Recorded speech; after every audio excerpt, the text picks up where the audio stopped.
guys, punta tayo ng laga sa kalabasa. Buwan din ng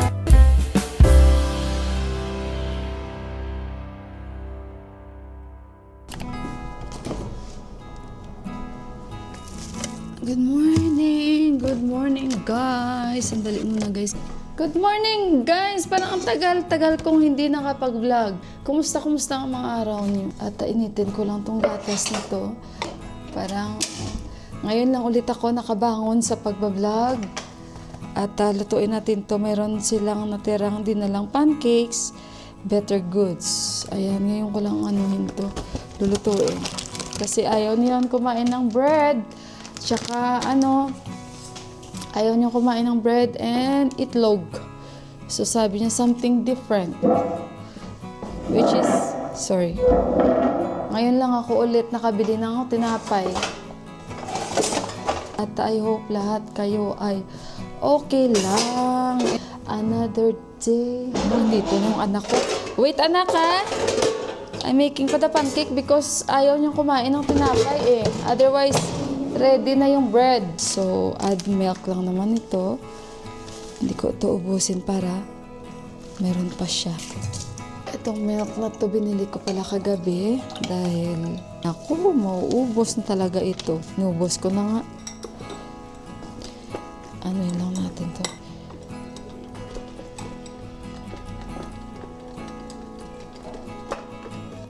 Okay guys, wala akong butter. So, yung ilalagay natin is ghee lang. Since favorite ni Yuhan yung ghee. Ghee na lang ilalagay ko. Ayan. So, time is 7:19.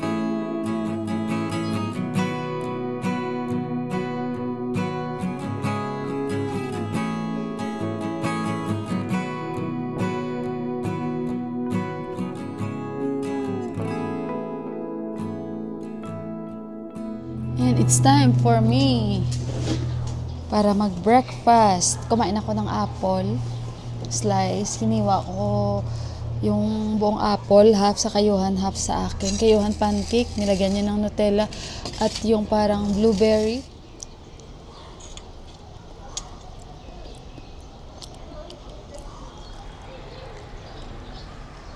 Yung bagong buhari ng kapitbahay namin. Kahapon nag-harvest yan sila ng tubo. Sugarcane. Diyan. Ang dami nilang na-harvest. Ito, para sa akin, hindi ito katanggap-tanggap na gamitin.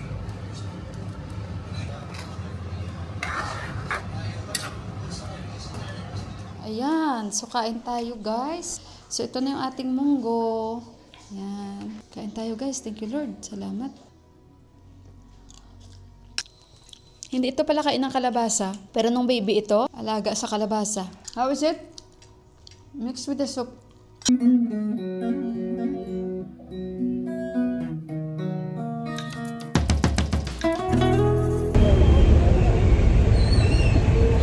Hello guys! Magandang hapon. Nandito kami.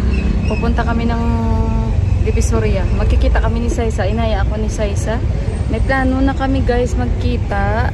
Pero this time, nagka-chance kami. Today is Sunday. Ayaw pala naka-intro na tayo. We have intro this morning.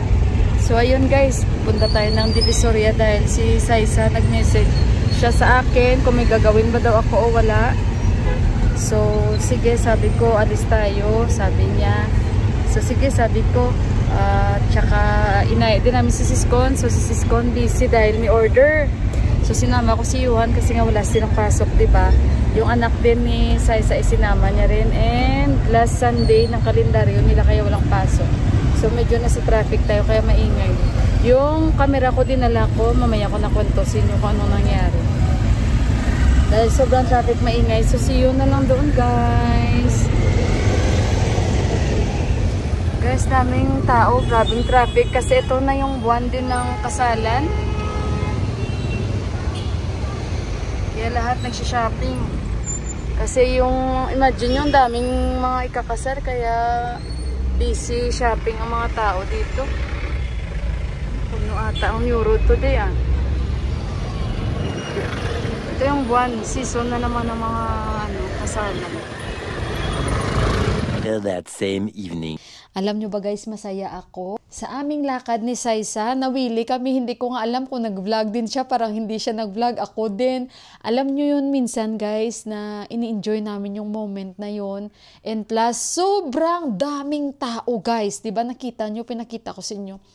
Grabe talaga yung tao, as in, sabi nga ni Saisa, Mel, ayoko talagang umalis na ganito, yung hindi namin in-expect.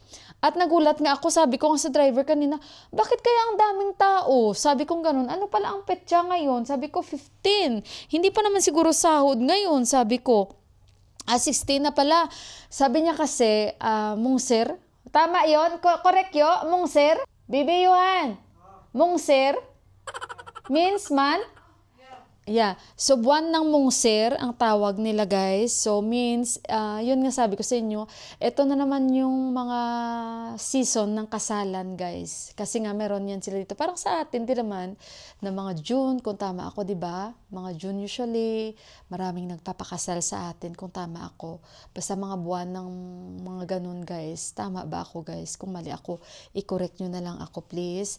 So, grabe, sobrang dami. Sabi ko nga, grabe din pala sila, no? Pag month ng ganitong season, kasalan, kasi ganun yun sila guys dito sa Nepal. Basta buwan ng kasalan, ganun. Hindi sila yung nagpapakasal sa hindi kabuwanan nila, according sa kalendar nila. Kasi syempre marami silang paniniwala na hindi man itong, ganito sila dito, hindi man buwan ng mga kasalan, bakit may nagpakasal? Kasi nga, according talaga yan sa pare, sa kalendaryo nila dito. So, sa atin, iba naman, diba? So, sa kanila ganun, parang malalim. But anyway guys, yun na nga, ginabi na kami ni Johan. Hindi naman ginabi kasi nga winter na, so ayun, mabilis lang dumilim. Na-stuck kami sa traffic. Kami pala ni Saisa, ang nangyari sa amin, after namin mamili ng mga kailanganin namin, kasi hindi rin nila in-expect na si Santos ba, yung asawa niya, ay kikitain din sila kasi baka daw may meeting. So kaya parang nagkita kami doon sa may Divisoria after naming mamili ng ng pantalon. Maganda sana mga napili naming pantalon ni Saisa, kaso lang hindi rin namin nabibili kasi yung size, dapat kung bibili lang din kami, yung talagang, alam nyo na, worth it. Pero, wala. Nakailang, kami ni size. Natatawa ako guys. Kasi sa fitting room, tanong ako, sabi ko, where is your fitting room? Nagtataka sa akin yung tinatanong ko. Parang, siguro sa kanya malalim na yun guys. Siguro sabi niyo, natawa din. Parang natatawa ako pag naalala ko. Sabi niyo, parang ako pa yung may mali. Sabi niya, fitting room? Changing room pala. Sabi pa niya, change room. Sabi ko, palit tayo ng kwarto. Kaso lang, alam niyo na, okay, change room. Sabi ko sa Nepal, change room palang tawag. Ayun. Nag-change kami ni Saisa kasi nga gusto talaga ni Saisa i-fit. So, maganda sana yun kasi nga pang winter talaga na jeans. Pero hindi namin binili yun. So, ayun. Etong binili ko, ayan, binili ko kasi free size ito. At tested and proven ko na ito guys dahil itong ginagamit ko dito pag winter. And si Saisa bumili din siya ng ganitong style pero iba. Pero pang winter din, ganito rin. Nasa 1,000 lang ito guys. And bumili ako ng mga panty. Dinala ko doon si Saisa sa binibilhan namin lagi na kung saan ko dinala si Scone and si Inday Nining para bumili kami ng mga thermal. So this time, dinala ko doon si Saisa para at least maka-discount. Binila niya si Babo ng baka makita nyo rin sa vlog niya, pang inner ni Babo, and binila niya rin yung anak niya ng sapatos, and bumili din siya ng panty, pareho kami. Then bumili siya ng last, binilang ko si Yuan ng another medyas, although dinalahan siya nila from America, ng medyas na Nike din, pero dumagdag ako dahil nga winter, and si Deepak din guys gumagamit din siya, and kailangan ni Yuan ng medyo makapal sa school, kaya dinagdagan ko na guys. Hindi siya ganun kahaba pero tama lang ito, at least makapal siya kasi naka-thermal man si Yuan. So ito is 120 exhibits, pero binigay nila sa akin dahil kilala na nila ako, is 100 rupees lang ang bigay nila sa akin guys. Nakaka-discount ako and regular customer na talaga tayo doon. So ayun, grabe ang traffic hanggang sa pag-uwi namin si Yuan, inubo-ubo na siya guys. After na naman ng kanyang allergy sa lalamunan. Alam nyo, may anti-cold yan siya na gamot, pero ewan ko. Tapos naman, pero dinaano pa rin siya ng lamig kasi grabe ang lamig. Kasi kanina wala kaming mask. So, ayun, kaya sabi ko sa kanya, anak, mag-ano ka lagi, mag-bonnet. And, ayun, dahil winter na, so, kailangan natin proteksyonan yung katawan natin. Kayo din, guys. Kasi, by the way, ang lamig namin dito iba. Talagang, parang this time, sobrang lamig. Parang bang na ano talaga siya sa mga balat nyo talaga. Basta guys, sanay naman na tayo sa lamig dito dahil ilang years na. Magsi 7 years na ako dito sa Nepal. So, na-immune na ako sa lamig dito, guys. And parang aware ka na din. Pero may times pa din talaga, guys, na minsan talagang kumbaga, paano ko ba sabihin? Although nakaka-adjust ka na, pero may times pa rin na talagang naano ka pa rin ng lamig. Parang naninibago ka pa rin sa lamig, yung ganun. Kasi may times din na, last year hindi ganito kalamig. Like ngayon, maramdaman nyo talaga, guys. Simula pa lang ito, November pa lang tayo. Ang pinakamalamig yan. Mga January, February, yan. Mga sobrang lamig yan. Mga December, okay, kaya-kaya pa yan. Next month. Pero mga January, ay grabe ang lamig dito. So, ayun guys, nag-KFC kami ni Johan, sila din ni Saisa kumain din.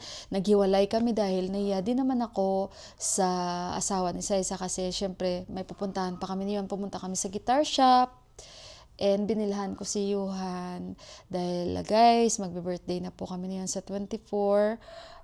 Ayun, binilhan ko si Johan ng kanyang gift, gitara na bag. At wish niya yan. Isa yan sa mga wish niya. So, sa side ko yan, na-gift ko sa kanya. And si papa niya sa next, si Deepak. At sinabi ko kay Deepak, magdala siya ng mga apple. Kasi bumili sila ng mansanas. Baka nakabili na nga siya, bago ko pa siya nasabihan. Kasi sabi niya, nung tumawag ako guys, bit-bit niya isang box na apple. Siguro nga bumili sila kasi maganda talaga at masarap ang mansanas galing sa Mustang. Ayun, at i-end ko na yung vlog ko again. Thank you so much. Hindi ko na talaga kayo na isama doon kasi para bang syempre sa dami ng tao at nag-concentrate kami ni Saisa. At ang mga anak namin ay nabuburaot na. Magkaedad lang si Sanel at si Johan. First time nilang magkita at magkakilala. Sabi nga ni Sanel kanina, yung anak ni Saisa, age nila pareho daw, pero yung height lang ang difference. Kasi nga ang tangkad ni Johan, di ba? Babae at lalaki, syempre nahiya silang mag-usap, pero magkaedad lang sila. Nice meeting you, Santosh. Bye. For the first time nakilala ko yung asawa ni Saisa at medyo may pagkakalog. Yun ang first impression ko. So, ayun, at saka thank you, Sai, and gusto namin sana isama si Siskon. Mabuti na lang hindi nakasama si Siskon, otherwise gagabihin na rin si Siskon. At ayun, at may anak din si Siskon. Hindi siya nakasama kasi nga may order daw siya. So next time na lang magbanding kami guys. So mag-ingat kayo and mag-good night na po ako sa inyo. At saka ayun guys, thank you again so much sa lagi nyong pagsuporta sa akin at sa laging pagbigay oras para lang mapanood itong vlog ko. Maraming salamat po and good night guys. Bye! God bless po sa ating lahat!